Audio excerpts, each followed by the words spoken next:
Hi friends, నేను మీ రాజేష్ దొంతుల. ఈరోజు మనం డిఎస్సి స్కూల్ అసిస్టెంట్ మ్యాథమెటిక్స్ మెథడాలజీకి సంబంధించినటువంటి 3వ అధ్యాయము గణిత బోధనా పద్ధతులు లక్ష్యాల గురించి నేర్చుకుందాం. అయితే ముందుగా మన ఛానల్ని సబ్స్క్రైబ్ చేయని వారు సబ్స్క్రైబ్ చేసుకోండి. అలాగే నా వీడియోస్ని లైక్ చేసి ఎక్కువ మందికి రీచ్ అయ్యేలా మీ సహాయాన్ని అందించండి. గణిత శాస్త్ర బోధనా రీతులనేవి విద్యార్థిని ఉత్తమ పౌరునిగా తీర్చిదిద్ది సుఖవంతమైనటువంటి జీవితాన్ని గడపడానికి ఉపయోగపడతాయని మనం చెప్పవచ్చు. విద్యా ఉద్దేశాలనేవి విద్యా విధానంలో అంతిమ ఉద్దేశాలు.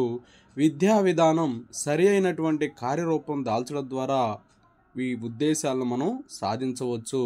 అయితే ఈ ఉద్దేశాలు అనేవి 2 రకాలుగా ఉంటాయి: సాధారణ ఉద్దేశాలు, నిర్దిష్ట ఉద్దేశాలు. సాధనా కాలాన్ని బట్టి మరలా ఉద్దేశాలు అనేవి మరో 2 రకాలుగా ఉంటాయి. అవి తక్షణ ఉద్దేశాలు, దూరస్థ ఉద్దేశాలు. గణిత ఉద్దేశాల గురించి తెలుసుకుందాం. గణిత విద్యా దిశల్ని గణిత ఉద్దేశాలు అనేవి సూచిస్తాయి. అలాగే కోరికలని ప్రకటిస్తాయి. సరి అయినటువంటి ప్రవర్తన మార్పులని అభ్యసనంలో తీసుకురావడానికి దాని ద్వారా గణిత బోధనకి దోహదం చేస్తాయి. గణిత ఉపాధ్యాయుడు గణిత బోధనని ఎందుకు చేయాలో తెలుసుకోవడానికి కూడా గణిత ఉద్దేశాలు అనేవి సహకరిస్తూ ఉంటాయి. అయితే ఈ గణిత ఉద్దేశాలు అనేవి స్థాయిని బట్టి మారుతూ ఉంటాయి. ప్రాథమికోన్నత, ఉన్నత కళాశాల దశల్లో ఈ ఉద్దేశాలు అనేవి వేరువేరుగా ఉంటాయి. ప్రయోజనోద్దేశము గణిత శాస్త్రంలో సంఖ్యలను వాస్తవాలుగాను లేదా వాస్తవాలను సంఖ్యలుగాను మార్చే అవినాభావ సంబంధం ఈ ప్రయోజనోద్దేశంలో ఉంది అని చెప్పి మనం చెప్పొచ్చు. గణిత శాస్త్రంలో సంఖ్యలను వాస్తవాలుగాను లేదా వాస్తవాలను సంఖ్యలుగాను మార్చే అవినాభావ సంబంధం ఉంది అనేది ఏ ఉద్దేశానికి చెందుతుంది అంటే ప్రయోజనోద్దేశము. గణిత విద్యార్థులకు వాస్తవాలను సంఖ్యల రూపంలో క్లుప్తంగా ఉపయోగించడంలో విద్యార్థి తన ప్రతిభని కనబరిచేలా ఉండాలని తెలియజేసే ఉద్దేశం ప్రయోజనోద్దేశము. విద్యార్థులు గణితాన్ని ప్రయోజనకరంగా ఉపయోగించినట్లయితే ఉన్నత దశకు చేరుకుంటారు అనేది కూడా ప్రయోజనోద్దేశమే. నెక్స్ట్ వన్, ఉదర పోషణోద్దేశము. ప్రతి వ్యక్తి ఏ విద్యను నేర్చుకున్నప్పటికీ అది ప్రథమంగా ఉదర పోషణార్థమై ఉంటుంది. వ్యక్తులు వారి వారి స్థాయిని బట్టి, అవకాశాన్ని బట్టి, నైపుణ్యాన్ని బట్టి వృత్తిగాను జీవన విధానంగాను ఎంచుకొని శాంతియుతంగా జీవించడానికి ప్రయత్నిస్తారు. ఆధునిక విజ్ఞాన శాస్త్రాలు, సాంకేతిక శాస్త్రాలు గణితాన్ని విరివిగా ఉపయోగించుకొని మానవునికి కావలసినటువంటి వివిధ రకాలైనటువంటి యంత్ర సామాగ్రిని అందిస్తూ జీవన విధానాన్ని సరళీకృతం చేస్తూ ఉన్నాయి. ఉదర పోషణోద్దేశము, ప్రయోజనోద్దేశం 2 కూడా ఒకే నాణ్యానికి ఉన్నటువంటి బొమ్మ, బొరుసు వంటివి. ఒకే నాణ్యానికి ఉన్నటువంటి బొమ్మ, బొరుసు లాంటివని వేటిని తెలియజేస్తారంటే ఉదర పోషణోద్దేశము, అలాగే ప్రయోజనోద్దేశము. Next one, క్రమశిక్షణోద్దేశము. క్రమశిక్షణ అనేది విద్యార్థుల్లో తార్కిక ఆలోచనని, విశ్లేషణ వివేచనని, సునిశ్చితత్వాన్ని అభివృద్ధి పరుస్తుంది. క్రమశిక్షణ అనేది విద్యార్థుల్లో దేనిని అభివృద్ధి పరుస్తుంది అంటే తార్కిక ఆలోచన, విశ్లేషణ వివేచన, సునిశ్చితత్వము. జీవన విధానంలో ఒక క్రమాన్ని, పద్ధతిని, స్పష్టతని కూడా క్రమశిక్షణ ఉద్దేశం ఇస్తుంది. క్రమశిక్షణ అనేది ఒక వ్యక్తి దేనిని మొదలు, మధ్యలో, తుదిగా చేయాలో అనేది నిర్ణయించడానికి అవకాశాన్ని ఏర్పరుస్తుంది. క్రమశిక్షణ అభ్యాసం వలన విద్యార్థి తన పనులని స్వయంగా నియమానుసారం సకాలంలో పూర్తి చేయగలుగుతాడు. నెక్స్ట్ వన్, వృత్తి సంబంధమైన ఉద్దేశము. ప్రతి వ్యక్తి స్వతంత్ర జీవితాన్ని, స్వతంత్ర ప్రతిపత్తిని ఆశిస్తూ తన జీవితాన్ని కొనసాగించాలని కోరుకుంటాడు అనేది ఏ ఉద్దేశానికి సంబంధించిందంటే వృత్తి సంబంధమైన ఉద్దేశము. పాఠశాల స్థాయిలో విద్యార్థుల భావి జీవితాలకి అవసరమైనటువంటి అంశాలన్నింటినీ విద్యా ప్రణాళికలో కూర్చి పొందుపరచడం అనేది జరిగింది. గణిత జ్ఞానం ఏ వృత్తిని ఎన్నుకున్నా, ఏ కళను వృత్తిగా స్వీకరించినా పునాదిగా ఉండి సర్వతోముఖాభివృద్ధికి తోడ్పడుతుంది. నెక్స్ట్ వన్, జ్ఞానోద్దేశము. గణిత అధ్యయనం వలన వ్యక్తి జ్ఞాన సంపన్నుడై తాను ఎన్నుకున్న రంగంలో ప్రసిద్ధుడవుతారు. గణిత అభ్యసన ప్రక్రియ వలన తార్కిక ఆలోచన, విశ్లేషణ, వివేచన, క్రమశిక్షణ అలాంటివి అలవడతాయి. గణిత జ్ఞాన సముపార్జన వలన వ్యక్తి తాను సుఖపడుతూ ఇతరులకి సహాయం చేయగలుగుతాడు.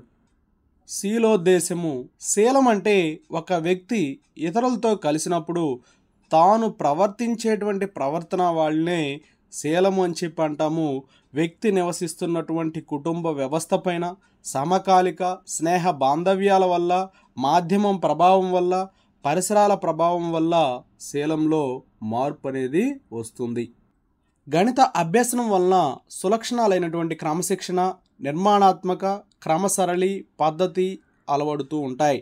సాంస్కృతికోద్దేశం. సంస్కృతిని మనం ముందు తరాల నుండి అందుకొని తగిన విధంగా మార్పులు చేర్పులు చేస్తూ ఎక్కువగా విద్యా మాధ్యమం ద్వారా భావితరాల వారికి అందజేస్తాము. అయితే సంస్కృతికి సంబంధించి సర్ ఫ్రాన్సిస్ బేకన్ ఒక చక్కని నిర్వచనాన్ని ఇచ్చాడు. గణితము సంస్కృతికి అద్దం వంటిది. గణితము సంస్కృతికి అద్దం వంటిదని ఎవరు తెలియజేశారంటే ఫ్రాన్సిస్ బేకన్. సన్నాహోద్దేశము. విద్యార్థులను ఏ రంగానికైనా, ఏ కళకైనా, ఏ వృత్తికైనా గణిత అభ్యసనం ద్వారా సమర్థవంతంగా సన్నద్ధులను చేసి ఎట్టి సమస్యలనైనా పరిష్కరించుకోవడానికి వీలు కల్పించే ఉద్దేశం ఏంటంటే సన్నాహోద్దేశం. ప్రపంచంలో ఏ విద్యా సంస్థలోనైనా గణిత బోధన లేకుండా పాఠశాల స్థాయిలో విద్య బోధించడం అనేది వీలు కాదు. నెక్స్ట్ వన్, స్వయం అధ్యయనోద్దేశము. విద్యార్థి అన్ని ఉద్దేశాలని తెలుసుకున్నప్పుడే గణిత అభ్యసనం పైన మక్కువను పెంచుకొని స్వయం అధ్యయనం వైపు పయనిస్తాడు.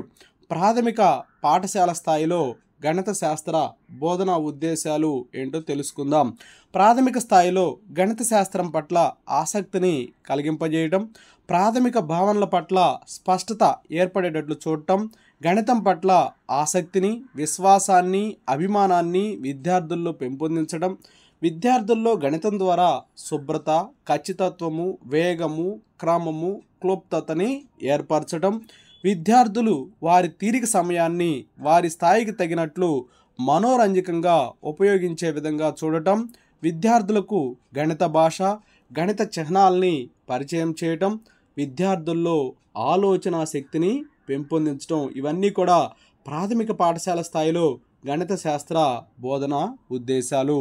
ప్రాథమికోన్నత పాఠశాల స్థాయిలో గణిత బోధన ఉద్దేశాలు ఏంటో తెలుసుకుందాం. విద్యార్థులకు గణితం పట్ల అభిరుచి పెంపొందింపజేస్తూ గణిత పఠనంలో విశ్వాసము, ధైర్యాన్ని పెంచడం, విద్యార్థుల మేధస్సుకు తగిన శిక్షణ ఇవ్వడం ద్వారా ఆలోచన, తార్కిక వ్యక్తీకరణ శక్తుల్ని అభివృద్ధి చేయడం, విద్యార్థుల్లో ఏకాగ్రత, స్వశక్తిని పెంపొందిస్తూ అన్వేషణ దృక్పథాన్ని అభివృద్ధి చేయడం, విద్యార్థులను గణితంలో మిగిలిన విషయాల అధ్యయనానికి సంసిద్ధుల్ని చేయడం, విద్యార్థి ప్రతి అనుభవాన్ని గణితంతో మేళవింపజేసి అతని సర్వతోముఖాభివృద్ధికి తోడ్పడటం. నెక్స్ట్ వన్, ఉన్నత పాఠశాల స్థాయిలో గణిత బోధన ఉద్దేశాలు. ప్రాథమికోన్నత స్థాయి ఉద్దేశాలతో పాటు మరికొన్ని ఉద్దేశాలు ఉన్నత పాఠశాల స్థాయిలో చేయవలసి ఉంది. అవేంటంటే విద్యార్థుల్లో తర్క వివేచనా శక్తిని, విశ్లేషణా శక్తిని పెంపొందించడం, గణిత శాస్త్ర బోధన ద్వారా రసానుభూత, సౌందర్యానుభూతి వ్యక్తిగత వికాసాలని కలుగజేయడం, గణిత శాస్త్ర నైపుణ్యాలను, దృక్పథాలను విద్యార్థి నిత్య జీవితంలో వినియోగించే విధంగా చూడటం, విద్యార్థుల్ని ఉత్పాదక, సృజనాత్మకత, నిర్మాణాత్మక జీవితం గడపడానికి సిద్ధం చేయడం. నెక్స్ట్ వన్, గణిత శాస్త్ర బోధన విలువలు, లక్షణాలు. విలువ అనేది ఉద్దేశం మీద, ఉద్దేశం అనేది విలువ మీద, ఒకదాని మీద మరొకటి ఆధారపడి ఉంటాయి. ఈ రెండిటికి అవినాభావ సంబంధం ఉంది. విద్యా విలువలు అనేవి సువిశాలమైనవి. ఇవి ఒక దేశ రాజకీయ, సామాజిక, ఆర్థిక సిద్ధాంతాలను దృష్టిలో పెట్టుకొని నిర్మితమవుతూ ఉంటాయి. ఇవి విద్యార్థి పరిపూర్ణ వ్యక్తిత్వ వికాసాల వృద్ధికి తోడ్పడి అతను సంఘంలో వ్యక్తిగా గుర్తింపు పొందడానికి ఉపయోగపడేలాగా ఉంటాయి. నెక్స్ట్ వన్, ప్రయోజన విలువ. ఒక వ్యక్తి నిత్య జీవితంలో మాతృభాష తర్వాత స్థానం గణితం ఆక్రమిస్తుంది. దీన్నే ప్రయోజన విలువ అని చెప్పి అంటాము. నిత్య జీవిత సమస్యల్ని జయప్రదంగా, సులభంగా సాధించడానికి గణితం అనేది ఉపయోగపడుతుంది. దీన్ని ఉదర పోషణోద్దేశం అని కూడా అంటారు. ఉదర పోషణోద్దేశమని ఏ విలువని అంటారంటే ప్రయోజన విలువని. ఏ శాస్త్రమైనా ఖచ్చితత్వాన్ని సాధించాలంటే గణిత సహాయం అనేది పొందాల్సిందే. ఎప్పుడైతే ఏ శాస్త్రమైనా గణిత సహాయం తీసుకుంటుందో అప్పుడు ఖచ్చితత్వాన్ని పొందుతుంది. ప్రకృతిలో కూడా గణితం అనేది ఇమిడి ఉంది. ప్రకృతి అంతా గణితమయం అంటే ప్రకృతే గణితం అనిపిస్తుంది అనమాట. ఇక నెక్స్ట్ వన్, సాంస్కృతిక విలువ. ప్రకృతి పరిశీలన ద్వారా ప్రకృతిలోని సంపదలని వివిధ రకాలుగా ఉపయోగించుకోవడం ద్వారా తమ భౌతిక సంపదని అభివృద్ధి పరుచుకోవటం మీద ఒక జాతి నాగరికత ఆధారపడి ఉంటుందని తెలియజేసే విలువ సాంస్కృతిక విలువ. సంస్కృతి అభివృద్ధికి తోడ్పడేదే గణితము.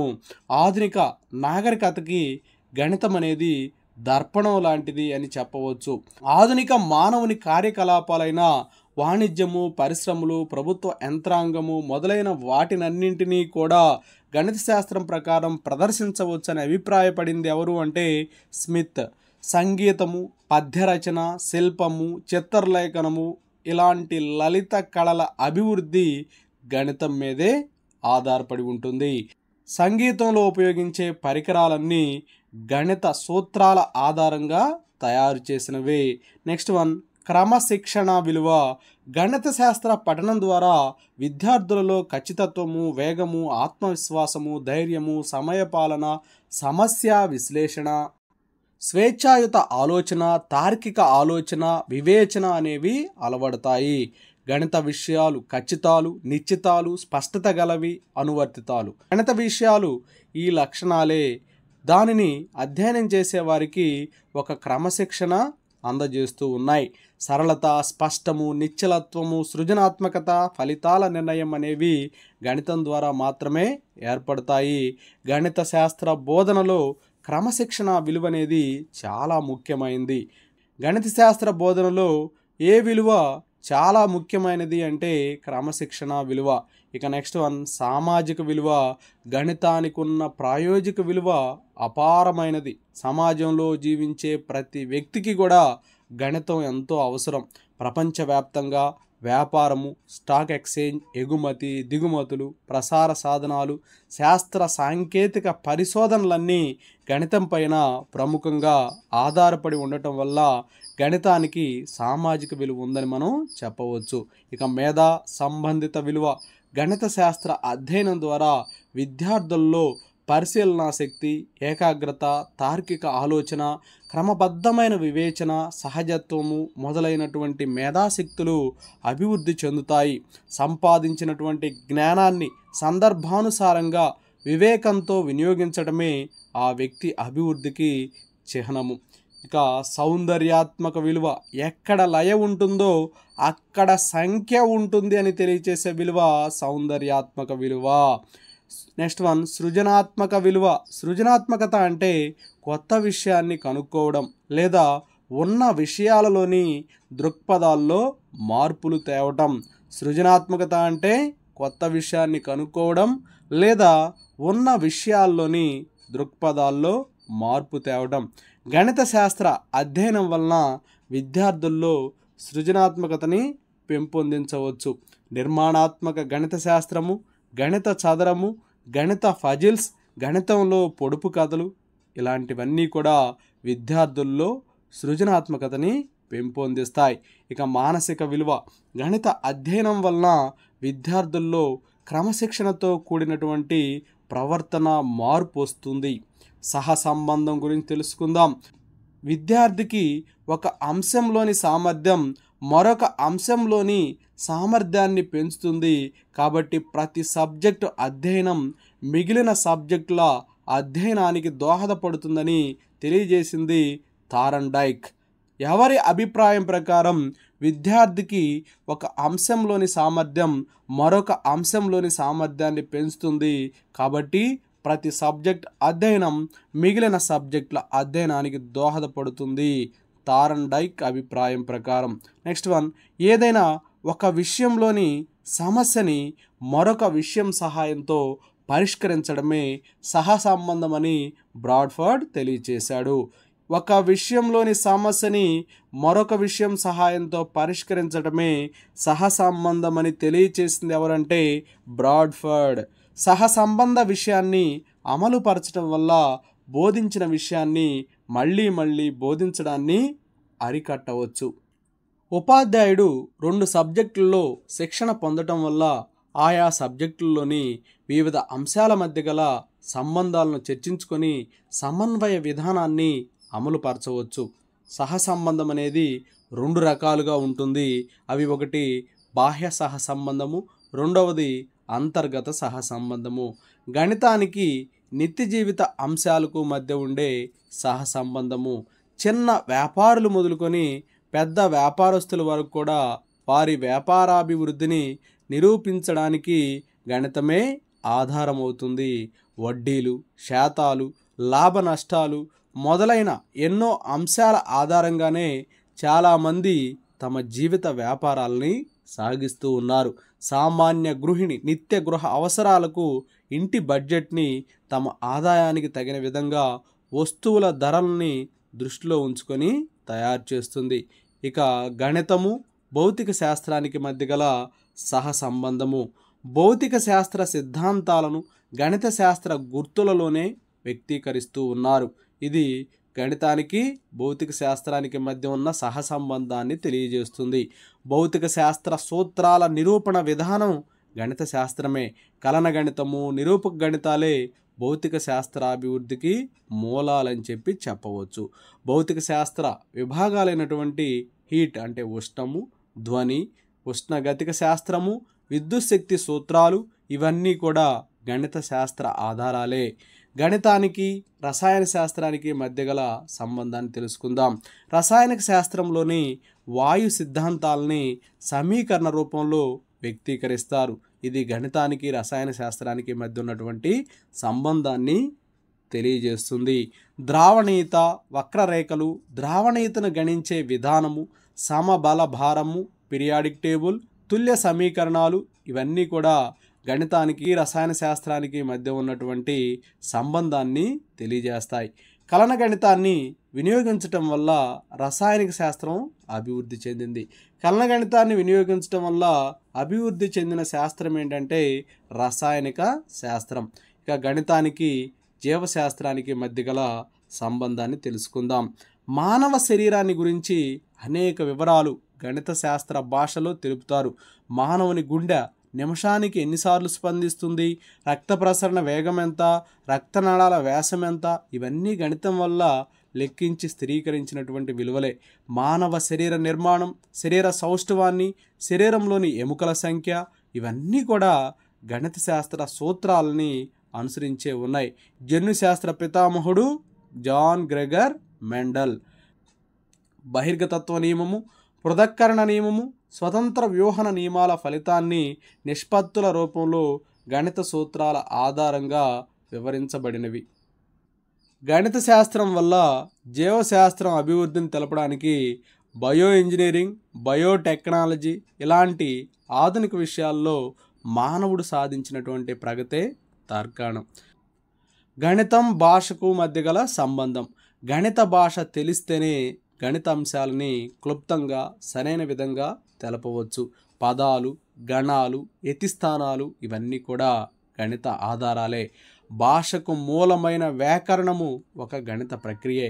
గణితాన్ని భాషలతో సమన్వయపరిచినప్పుడే గణితం అనేది రాణిస్తుంది. గణితము సాంఘిక శాస్త్రానికి మధ్య గల సంబంధం. కాల నిర్ణయం చరిత్రకి మూలాధారం. క్రీస్తు పూర్వము, క్రీస్తు శకం ఇలాంటి చారిత్రక అంశాలు గణితంలో సంఖ్యారేఖతో సమన్వయానికి ఉదాహరణలుగా చెప్పవచ్చు. చారిత్రక విషయాల అవగాహనకి టైమ్ లైన్ చార్ట్లు ఉపయోగిస్తారు. పరిపాలకుల సామ్రాజ్య విస్తీర్ణము, ఎల్లలు మొదలైన అన్ని సమాచారాల్లో కూడా గణితాన్ని ఉపయోగిస్తూ ఉంటారు. గణితానికి అర్థశాస్త్రానికి మధ్య గల సంబంధం. ఆర్థిక శాస్త్రంలోని అంశాలని గ్రాఫుల ద్వారా విస్తీకరిస్తారు. డిమాండ్, సప్లై, నిష్పత్తులు, ప్రమేయాలు, అనుపాతము ఇలాంటివన్నీ కూడా ఆర్థిక శాస్త్రము గణితం నుంచి తీసుకున్నటువంటి అంశాలే. మాల్థూజియన్ జనాభా సిద్ధాంతాన్ని అనుసరించి ఉత్పత్తులు అంకశ్రేణిలో పెరుగుతాయని, జనాభా గుణశ్రేణిలో పెరుగుతుందని గణిత భావనల ఆధారంగానే తెలియజేశారు. కలన గణిత ఆధారంగా ఆర్థిక శాస్త్ర సిద్ధాంతాలన్నింటినీ తర్జుమా చేసి గణిత భాషలో తెలుపుతూ దాన్ని ఎకనోమెట్రిక్స్ అని చెప్పి అన్నారు. గణితము జాగ్రఫీల మధ్య గల సంబంధము. అక్షాంశాలు, రేఖాంశాలు, వివిధ ప్రాంతాల ఉష్ణోగ్రత, పంటలు, భూసారము మొదలైనవన్నీ కూడా గణిత భావనలే. వర్షపాతము, భూకంపాలు, రాత్రి పగలు, కాలాలు, వాతావరణము, గ్రహణాలు, వీటి అవగాహనకు కూడా గణిత జ్ఞానం అనేది అవసరం. గణితము, చిత్రలేఖనము, లలిత కళల మధ్య గల సంబంధం. రేఖాగణితాన్ని కొలతలకు అనుగుణంగా గీయటమే చిత్రలేఖనం అని చెప్పి అనవచ్చు. సౌష్ఠవమే చిత్రలేఖనానికి మూలాధారం. చిత్రలేఖనానికి మూలాధారం ఏమిటంటే సౌష్ఠవం. శరీర సౌష్ఠవాన్ని శిల్పరూపంలో తెలపడం, క్రమమైనటువంటి గణిత సూత్రాలని పాటించటమే. వయోలిన్, గిటార్ మొదలైన సంగీత వాయిద్యాలన్నీ కూడా గణిత శాస్త్ర సూత్రాలనే పాటిస్తూ ఉంటాయి. గణితము, వ్యాయామ విద్యల మధ్య గల సంబంధం. వివిధ రకాలైనటువంటి కోర్సులన్నీ కూడా రేఖాగణిత ఆధారాలే. వీటిని నిర్మించడానికి గణిత శాస్త్ర విధానాలే అవలంబిస్తారు. డిస్కస్, లాంగ్ జంప్, పరుగు పందెం, హై జంప్, పోల్ వాల్ట్ అన్నీ కూడా కొలతల ఆధారంగానే పోటీల్ని నిర్వహిస్తారు. ఇక అంతర్గత సహసంబంధం. గణితంలోని వివిధ శాఖల మధ్య గల సహసంబంధాన్ని లేదా ఒకే శాఖలోని వివిధ శ్రేణి అంశాల మధ్య గల సహసంబంధాన్ని అంతర్గత సహసంబంధం అని చెప్పి అంటారు. గణిత శాస్త్ర బోధన లక్ష్యాలను తెలుసుకుందాం. లక్ష్యాల అర్థము, దాని ప్రాముఖ్యత ఏంటో తెలుసుకుందాం. మొదటిగా లక్ష్యం అనేది స్వల్పకాలికమైనది. లక్ష్యాల ఆధారంగా ఉపాధ్యాయుడు పాఠ్య ప్రణాళికను తయారు చేసుకొని తరగతిలో తన బోధనా కార్యక్రమాన్ని కొనసాగిస్తాడు. ఉపాధ్యాయుడు తన బోధన అభ్యసన ప్రక్రియలో ఆ లక్ష్యాన్ని ఎంతవరకు సాధించాడో తెలుసుకోవడానికి ఉపయోగపడుతుంది. బోధనా లక్ష్యాలు ఉపాధ్యాయునికి మార్గదర్శకాలుగా ఉండి అభ్యసనానికి సాక్ష్యాలుగా మిగులుతాయి. దీన్ని బట్టి లక్ష్యాలు, అభ్యసన అనుభవాలు, మూల్యాంకనం ఒకదానితో ఒకటి సంబంధాన్ని కలిగి ఉన్నాయని చెప్పవచ్చు. ఇక ఉద్దేశాలనేవి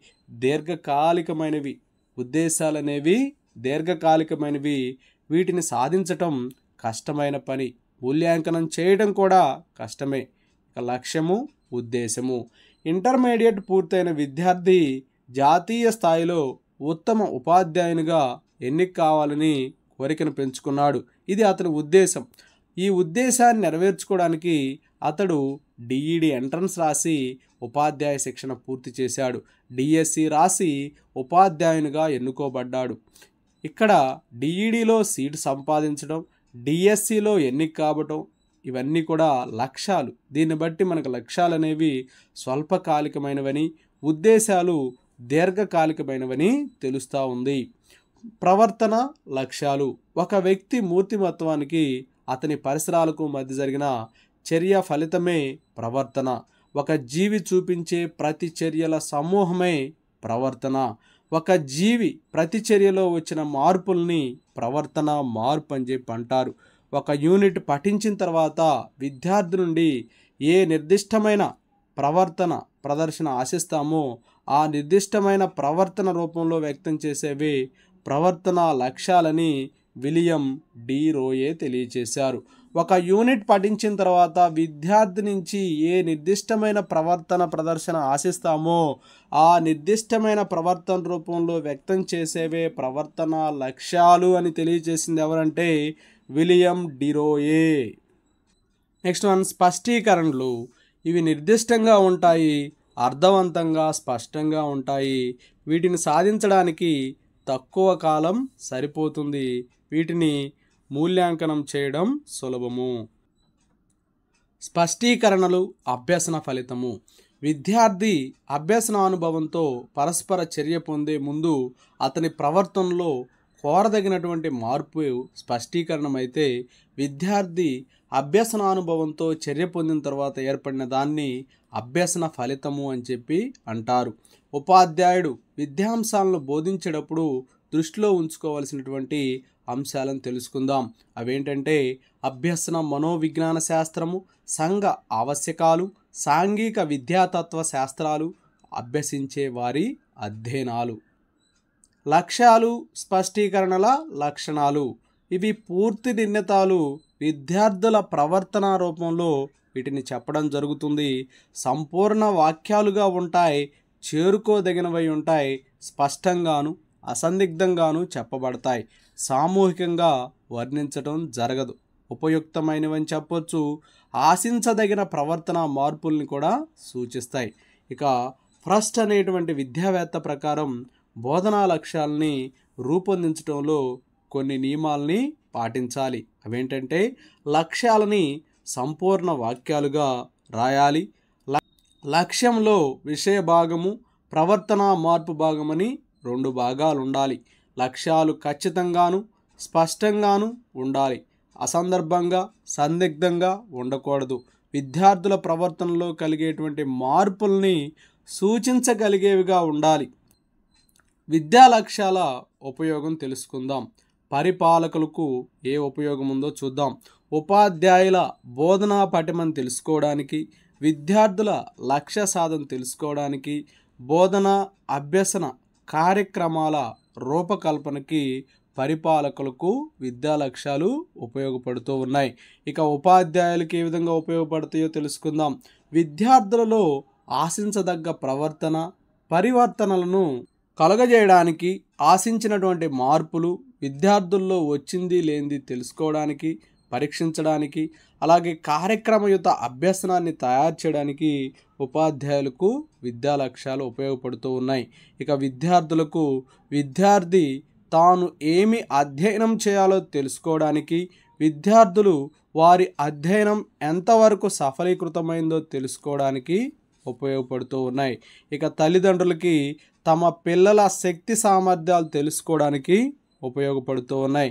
ఇక విద్యా లక్ష్యాల వర్గీకరణగా చూసినట్లయితే సరళమైనవి, సంక్లిష్టమైనవి, ప్రకటించినవి, ప్రకటించనివి, వ్యక్తమైనవి, అవ్యక్తమైనవి, అంతర్గతమైనవి, బహిర్గతమైనవి, వైయక్తికమైనవి, బహిర్గతమైనవి, పొందగలిగేవి, పొందజాలనివి.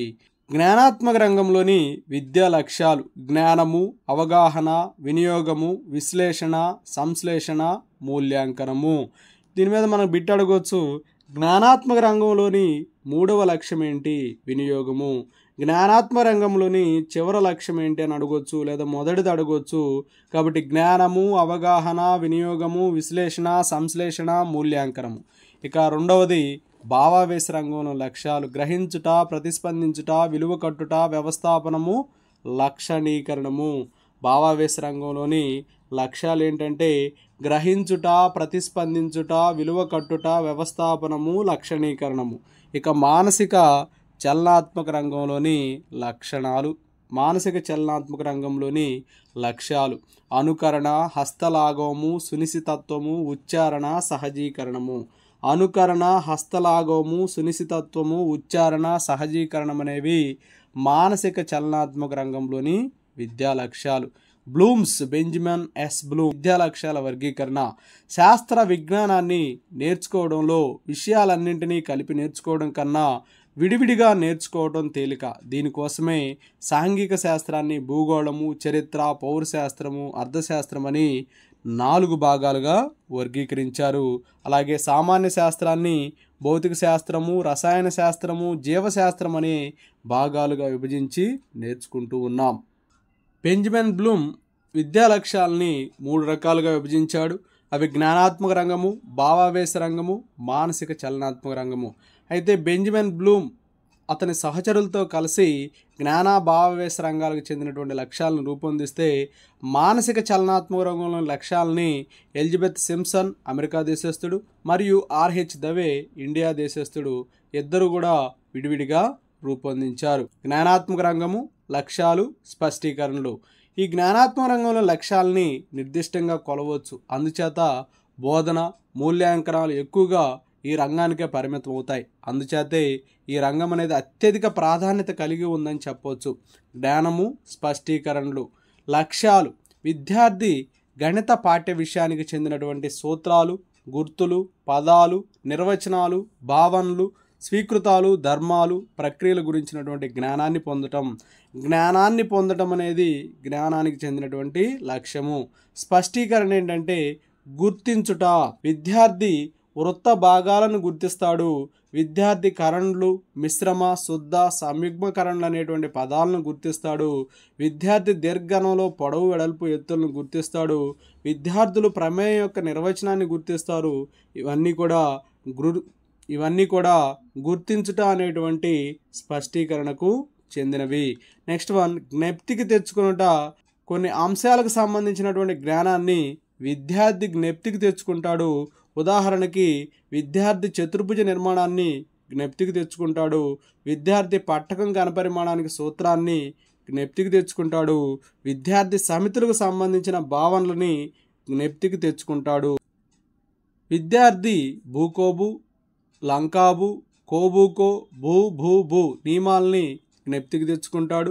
విద్యార్థి సంవృత, స్థిత్యంతర, సహచర, వినిమయ, తత్సమ, విలోమ ధర్మాలను జ్ఞప్తికి తెచ్చుకుంటాడు. శూన్య సమితి గుర్తు పై అని, సార్వత్రిక పరిమాపకం గుర్తు ఫరాలని, వర్గమూలానికి గుర్తు రూట్ అని జ్ఞప్తికి తెచ్చుకుంటాడు. దీర్ఘన సంపూర్ణ తల వైశాల్యం LB+BH+LHలో విద్యార్థి L, B, Hలను వివరిస్తాడు. చతుర్భుజంలోని కోణాల మొత్తం 360 డిగ్రీలు అనే దాన్ని విద్యార్థి చతుర్భుజంలోని కోణాల మొత్తము 4 లంబ కోణాలని వివరిస్తాడు. నెక్స్ట్ వన్, దోషాలను కనుగొని సవరించటం. విద్యార్థి ఇచ్చిన గణిత వాక్యాలు, భావనలు, ప్రక్రియలు వీటన్నింటిలోని దోషాలను కనుగొని సరిదిద్దుతాడు. ఉదాహరణకి A transpose whole transpose equal to A inverse అనే దాన్ని సవరించి A transpose whole transpose equal to A అని రాస్తాడు. అలాగే ఏసీబీ అయినా A union B equal to A అనే దాన్ని సవరించి A union B equal to B అని చెప్పి రాస్తాడు. తత్సమ ప్రమేయ యొక్క వ్యాప్తిలో ఒకే ఒక మూలకం ఉంటుంది. దీన్ని సవరించి విద్యార్థి స్థిర ప్రమేయం వ్యాప్తిలో ఒకే ఒక మూలకం ఉంటుందని limit x tends to A x⁴m - a⁴m/xn - a⁴n equal to mn into a⁴m - n అనే సూత్రాన్ని వివరించి విద్యార్థి దాన్ని సరిచేసి limit x tends to A x⁴m - a⁴m/xn - a⁴n equal to m/n into a⁴m - n అని చెప్పి రాస్తాడు. ఇక సంబంధాన్ని గుర్తించటం. విద్యార్థి ఇచ్చిన అంశాల్లోని సంబంధాల పోలిక గుర్తిస్తాడు. ఉదాహరణకి విద్యార్థి సరి సంఖ్యలన్నిటికీ 2 కారణాంకం అనేటువంటి సంబంధాన్ని గుర్తిస్తాడు. a equal to 2π into l+b అనే సూత్రంలో a1, hల మధ్య అనులోమ సంబంధం ఉంటుందని గుర్తిస్తాడు. సగటు, మధ్యగతము, బాహుళకముల మధ్య గల అనుభావిక సంబంధాన్ని కూడా గుర్తిస్తాడు. సామ్య భేదాలను తెలుపుతాడు. విద్యార్థి సామ్య భేదాలని తెలుపుట. విద్యార్థి సన్నిహిత సంబంధం ఉన్న భావనల సామ్య భేదాలని కనుక్కుంటాడు. విద్యార్థి త్రిభుజాలకి, చతుర్భుజాలకు గల సామ్య భేదాలని తెలుపుతాడు. విద్యార్థి సంబంధాలకు, ప్రమేయాలకు గల సామ్య భేదాలని తెలుపుతాడు. విద్యార్థి సంఖ్యామాత్రకి, తత్సమాత్రకి గల సామ్య భేదాలని తెలుపుతాడు. ఇక సరిచూచుట. విద్యార్థి వచ్చిన ఫలితాలని సరిచూస్తాడు. విద్యార్థి వర్గ సమీకరణాలను సాధించి వాటి మూలాలను ఇచ్చినటువంటి సమీకరణంలో ప్రతిక్షేపించి సరిచూస్తాడు. విద్యార్థి ఇచ్చినటువంటి సమీకరణాలను మాత్రికా విలోమ పద్ధతిలో సాధించి వచ్చిన x, yల విలువల్ని సమీకరణంలో ప్రతిక్షేపించి సరిచూస్తాడు. విద్యార్థి వర్గ సమీకరణాలని గ్రాఫ్ పద్ధతిలో సాధించి వచ్చిన x విలువల్ని సమీకరణంలో ప్రతిక్షేపించి సరిచూస్తాడు. ఇక వ్యాఖ్యానించటం. విద్యార్థి చిత్రపటాలు, రేఖాచిత్రాలు, పట్టికలు మొదలైన వాటిని వ్యాఖ్యానిస్తాడు. ఉదాహరణకి విద్యార్థి పౌనపున్య సోపాన చిత్రం ఆధారంగా దానిలోని వివరాలని వ్యాఖ్యానిస్తాడు. విద్యార్థి x = my² గ్రాఫ్ను చూసి ఈ పరావలయము x అక్షం దృష్ట్యా సౌష్ఠవమని వ్యాఖ్యానిస్తాడు. విద్యార్థి పౌనపున్య పట్టిక ఆధారంగా కావలసిన మార్కులు ఎంతమందికి వచ్చినవో వ్యాఖ్యానిస్తాడు. ఇక వర్గీకరించటం, విద్యార్థి ప్రమాణానికి తగినట్లుగా వర్గీకరిస్తాడు. ఉదాహరణకి విద్యార్థి కోణాలని ఏకాంతర కోణాలు, సంగత కోణాలు, అంతర్కోణాలుగా వర్గీకరిస్తాడు. విద్యార్థి ఇచ్చిన మాత్రికల్ని పరిమాణాల ఆధారంగా విభజిస్తాడు. విద్యార్థి ఇచ్చిన సమితుల్ని పరిమిత, అపరిమిత సమితులుగా వర్గీకరిస్తాడు. ఇక విచక్షణ చేయటం, విద్యార్థి సన్నిహిత సంబంధం ఉన్న భావనల్ని విచక్షణ చేస్తాడు. ఉదాహరణకి విద్యార్థి వృత్తజాని వ్యాసాన్ని విచక్షణ చేస్తాడు. విద్యార్థి వర్గ సమీకరణాన్ని, వర్గ సమాసాన్ని విచక్షణ చేస్తాడు. ఇక ప్రతిక్షేపించటం, విద్యార్థి కావలసిన గుర్తుల్ని, సంఖ్యల్ని, సూత్రాల్ని గణిత ప్రక్రియల్లో ప్రతిక్షేపిస్తాడు. ఉదాహరణకి విద్యార్థి 98/2ని 100-2 రాసి a-b² సూత్రంలో a=100 b=2ని ప్రతిక్షేపిస్తాడు. ఇక సూచించటం, విద్యార్థి సూత్రాలు మొదలైన వాటిని సూచిస్తాడు. ఉదాహరణకి విద్యార్థి x→3 x⁴ - 27/x-3 అనే సమస్య సాధనకి x→a x⁴m - a⁴m/x - a m×a⁴m-1 అనే సూత్రాన్ని సూచిస్తాడు. విద్యార్థి రెండు బిందువుల మధ్య దూరాన్ని కనుక్కోవడానికి x2 - x1² + y2 - y1² సూత్రాన్ని సూచిస్తాడు. ఇక అంచనా వేయటం, విద్యార్థి ఫలితాలని అంచనా వేస్తాడు. ఉదాహరణకి విద్యార్థి పౌనపున్య విభాజన పట్టిక ద్వారా మధ్యగతాన్ని అంచనా వేస్తాడు. వినియోగము, స్పష్టీకరణలు. లక్ష్యము, ఇది జ్ఞాన రంగంలో 3వ లక్ష్యము. విద్యార్థి గణిత పాఠ్య విషయ జ్ఞానాన్ని, అవగాహనని కొత్త లేదా పరిచయం లేని పరిస్థితుల్లో వినియోగిస్తాడు. స్పష్టీకరణలు, దత్తాంశాన్ని, సారాంశాన్ని కనుగొనటం. విద్యార్థి దత్త సమస్యలోని దత్తాంశాన్ని, సారాంశాన్ని కనుక్కుంటాడు. ఉదాహరణకి విద్యార్థి పైథాగరస్ సిద్ధాంతంలో ట్రయాంగిల్ ఏబీసీలో యాంగిల్ B = 90 డిగ్రీలు అనేది దత్తాంశమని, AC² = AB² + BC² అనేది సారాంశమని కనుక్కుంటాడు. విశ్లేషణ చేయటం, విద్యార్థి సమస్యను విశ్లేషణ చేస్తాడు. ఉదాహరణకి విద్యార్థి ఇచ్చిన సిద్ధాంతాన్ని విశ్లేషణ చేయడం ద్వారా నిరూపిస్తాడు. నిర్ణయించటం, విద్యార్థి సమస్య సాధనకి దత్తాంశాలు సరిపోయేది, సరిపోనిది, అసందర్భాల్లో, అనిశ్చితాల్లో లేదా ఎక్కువగా ఉన్నాయో అని నిర్ణయిస్తాడు. ఉదాహరణకి P = 5,000 రూపాయలు, R = 6% అయినా I ఎంత అనే సమస్యను సాధించుటకు ఇచ్చిన దత్తాంశాలు సరిపోవని విద్యార్థి నిర్ణయిస్తాడు. తగిన పద్ధతిని ఎంపిక చేయటం, విద్యార్థి సమస్య సాధన కోసం తగిన పద్ధతిని ఎంపిక చేస్తాడు. ఉదాహరణకి విద్యార్థి ఒక సమితిలోని మూలకాల సంఖ్య 5 అయినా దాని ఉపసమితుల సంఖ్య ఎంత అనే సమస్యని 2n అనే సూత్రం ద్వారా సాధిస్తాడు. ఆ 2n అనేటువంటి సూత్రాన్ని ఎంపిక చేస్తాడు. సూచించటం, విద్యార్థి సమస్య సాధన కోసం కొత్త పద్ధతులను సూచిస్తాడు. ఉదాహరణకి πr + 2r అర్ధవృత్త వైశాల్యాన్ని కనుక్కోవడానికి 36/7 × r అనేటువంటి సూత్రం ద్వారా కూడా కనుక్కోవచ్చని సూచిస్తాడు. ఇక పరస్పర సంబంధాన్ని స్థాపించటం, విద్యార్థి దత్త వివరాల మధ్య పరస్పర సంబంధాన్ని స్థాపిస్తాడు. ఉదాహరణకి a:b = 3:4, b:c = 5:6 అయినా a:c ఎంత అనేటువంటి సమస్యని సాధించడం ద్వారా విద్యార్థి a,cల మధ్య పరస్పర సంబంధాన్ని స్థాపిస్తాడు. ఇక సామాన్యీకరణం చేయడం, విద్యార్థి తెలిసిన యథార్థాల నుండి సామాన్యీకరణం చేస్తాడు. సామాన్యీకరణం చేయటం, విద్యార్థి తెలిసిన యథార్థాల నుండి సామాన్యీకరణం చేస్తాడు. ఉదాహరణకి విద్యార్థి మొదటి పదం తప్ప మిగిలిన పదాలు ఒక స్థిర సంఖ్యకు ముందు పదానికి కలుపుగా ఏర్పడుటను అంకశ్రేణి అని సామాన్యీకరణం చేస్తాడు. అనుమితి, ముగింపులని రాబడతాడు. విద్యార్థి దత్త వివరాల నుంచి అనుమితి, ముగింపుల్ని రాబడతాడు. ప్రాగుక్తి చేయుట, విద్యార్థి దత్తాంశం నుండి ప్రాగుక్తి చేస్తాడు. నెక్స్ట్ వన్ భావావేశ రంగము. ఇది వ్యక్తి భావావేశానికి ప్రతీక. ఇది వ్యక్తి పోకడలు, అభిరుచులు, దృక్పథాలు, విలువలకి సంబంధించినది.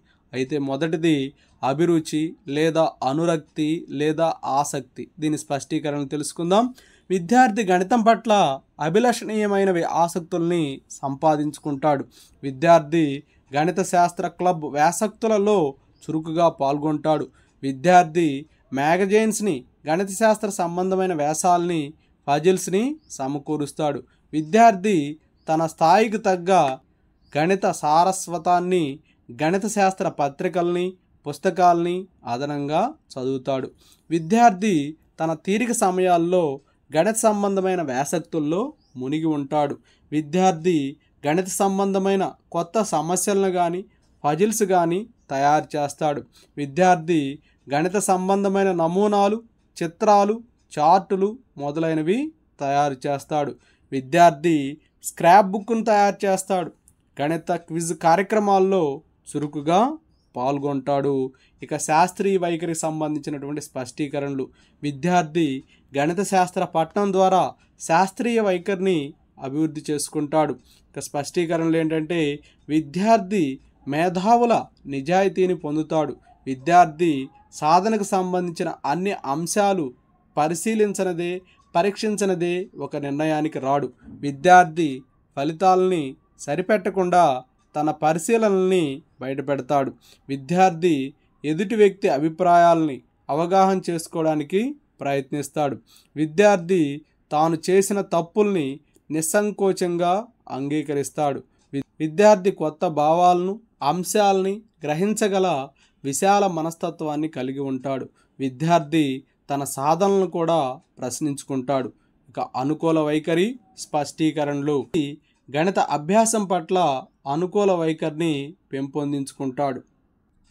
స్పష్టీకరణలు. విద్యార్థి గణిత శాస్త్ర అధ్యయనానికి అదనంగా సమయాన్ని కేటాయిస్తాడు. విద్యార్థి గణిత జ్ఞానాన్ని పెంపొందించే కార్యకలాపాల్లో పాల్గొనడానికి ఇష్టపడతాడు. ఇక అభినందన, ప్రశంసనీయత స్పష్టీకరణలు. లక్ష్యము. విద్యార్థి వివిధ జ్ఞాన క్షేత్రాల్లోనూ జీవితంలోనూ గణిత శాస్త్ర సేవల్ని అభినందిస్తాడు. స్పష్టీకరణలు. విద్యార్థి ప్రకృతిలో సౌష్ఠవ క్రమాలను పరిశీలించడం ద్వారా ఆనందాన్ని పొందుతాడు. విద్యార్థి విభిన్న రచనలను, విషయాలను, పరిశోధనలని చదువుతాడు. విద్యార్థి ప్రపంచంలోని ఏ దేశంలో జరిగిన ఆవిష్కరణలనైనా, అన్వేషణలనైనా అభినందిస్తాడు. విద్యార్థి గణిత శాస్త్రవేత్తల సేవల్ని అభినందిస్తాడు. ఇక నెక్స్ట్ వన్ ఏకాగ్రత, ఆత్మవిశ్వాసము, పట్టుదల స్పష్టీకరణలు. లక్ష్యాలు. విద్యార్థి ఏకాగ్రత, ఆత్మవిశ్వాసము, పట్టుదల, ఖచ్చితత్వము ఇలాంటి లక్షణాలని వృద్ధి చేసుకుంటాడు. స్పష్టీకరణలు ఏంటంటే, విద్యార్థి ఖచ్చితత్వానికి పాటుపడతాడు. విద్యార్థి తనకు ఎదురయ్యేటువంటి అపజయాలకు అధైర్యపడడు. విద్యార్థి బాహ్య పరిస్థితుల వల్ల సులభంగా కలవరపడ్డు. విద్యార్థి దేన్ని అసంపూర్తిగా వదిలివేయడు. విద్యార్థి తనకు ఎదురయ్యేటువంటి అపజయాలకు అధైర్యపడడు. ఇక నెక్స్ట్ వన్ మానసిక చలనాత్మక రంగము. విద్యార్థిలోని హస్త నైపుణ్యాలు, చిత్రలేఖన నైపుణ్యాలు, వివిధ చలన నైపుణ్యాలకు ఈ రంగం ప్రాధాన్యత వహిస్తుంది. దీని యొక్క ముఖ్య లక్షణాలు ఏంటంటే, చలనాత్మక స్పందనల శృంఖల, చేయి కన్ను కదలికల శృంఖల, క్లిష్ట స్పందన నమూనాలకు శృంఖలాలు వ్యవస్థాపనం చేయడం. ఇక నెక్స్ట్ వన్ చిత్రలేఖన నైపుణ్యము స్పష్టీకరణలు. విద్యార్థి పటాలను, రేఖాచిత్రాలను గీయటంలో నైపుణ్యాన్ని వృద్ధి చేసుకుంటాడు. విద్యార్థి ఇచ్చిన కొలతలను బట్టి పటాలను, రేఖాచిత్రాలని గీస్తాడు. విద్యార్థి పటంలోని భాగాలని సరియైన నిష్పత్తిలో గీస్తాడు. విద్యార్థి పటాల్లోని దోషాలని సరిచేస్తాడు. విద్యార్థి పటాల్లోని అతిక్రమాలను చూపిస్తాడు. విద్యార్థి సరైన పరిమాణాన్ని ఎంచుకుంటాడు. విద్యార్థి ఖచ్చితమైన స్వేచ్ఛా చిత్రాలని, రేఖాచిత్రాలని గీస్తాడు. పట్టికలను చదివే నైపుణ్యము స్పష్టీకరణలు.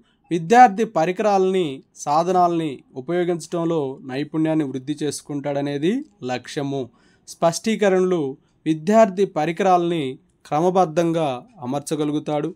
విద్యార్థి సరైన పరికరాన్ని ఎంపిక చేసుకుంటాడు. విద్యార్థి పరికరాలను సాధనలను సరిగ్గా వాడతాడు. విద్యార్థి ఖచ్చితంగా మాపనం చేస్తాడు. విద్యార్థి ప్రతి పరికరాన్ని వీలైనన్ని విధాలుగా ఉపయోగిస్తాడు. ఇక నెక్స్ట్ వన్, పట్టికలను చదివే నైపుణ్యము స్పష్టీకరణలు. విద్యార్థి పట్టికలను చదవడంలో నైపుణ్యాన్ని వృద్ధి చేసుకుంటాడు. ఇక స్పష్టీకరణలు ఏంటంటే విద్యార్థి తన రీడింగ్ని సరిచూసుకుంటాడు. విద్యార్థి పట్టికలను దోషరహితంగా చదవగలుగుతాడు. విద్యార్థి సరైన పట్టికని ఎంపిక చేసుకుంటాడు. ఇక నెక్స్ట్ వన్, గణిత నైపుణ్యము స్పష్టీకరణలు. విద్యార్థి గణన చేయడంలో నైపుణ్యాన్ని వృద్ధి చేసుకుంటాడనేది గణిత నైపుణ్య లక్ష్యము. స్పష్టీకరణలు ఏంటంటే విద్యార్థి సరైనటువంటి నోటేషన్స్ని సంకేతాలని ఉపయోగిస్తాడు.